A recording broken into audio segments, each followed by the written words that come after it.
I'm in Paris at the moment. It might not look like much, but it's an early start to the morning because we're going on an epic Assassin's Creed Unity adventure, going to some locations that affected the French Revolution and that are inside the game.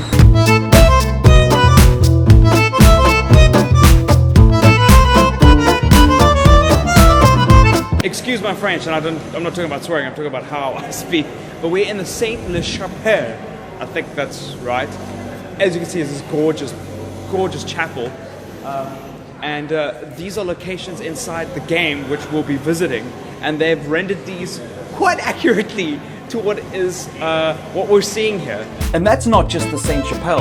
Every location we visited is featured in the game in some capacity and has been rendered immaculately. They've created a large part of Paris to scale, mostly the middle part, and showed us a lot of locations that are featured in the game to show how historical the game is. The depth they've gone into is mad impressive, knowing that they've showed us only just the tip of the iceberg.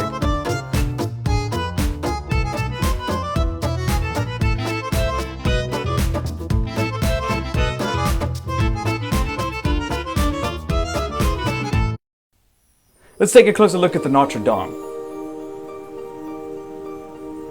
We got to walk around even though the queues were crazy. It's nice to see what's happening inside the church, but what was more epic is that all I could do was dream about where I could climb around in the place. It took the artist a year to build just this building in the game, demonstrating again the level of detail featured in the environments.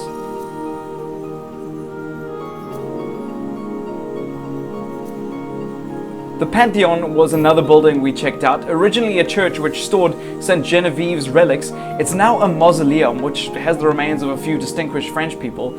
I'm hoping I can synchronize off the top of that bad boy because it just looks just right.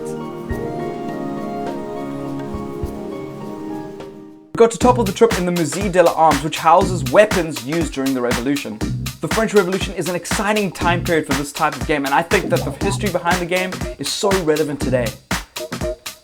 Here we played about 2 hours of the game, including a mission from the single player and 2 multiplayer games, one 2-player co-op and the other a 4-player co-op. I gotta admit I fell quite in love with the 4-player co-op, it was really impressive. The first thing I noticed outside of the improved graphics was how dense the crowds really felt. NPCs seem to have more life in just about any open world title that I've ever played. The biggest improvement I felt was the scaling downwards of buildings. Holding the right trigger and pressing B reverses the scaling up a building that usually comes with pressing right trigger and A. It's really smooth and I felt that I had way more control than I've ever had. I can't wait until Assassin's Creed Unity finally releases. And then there was this.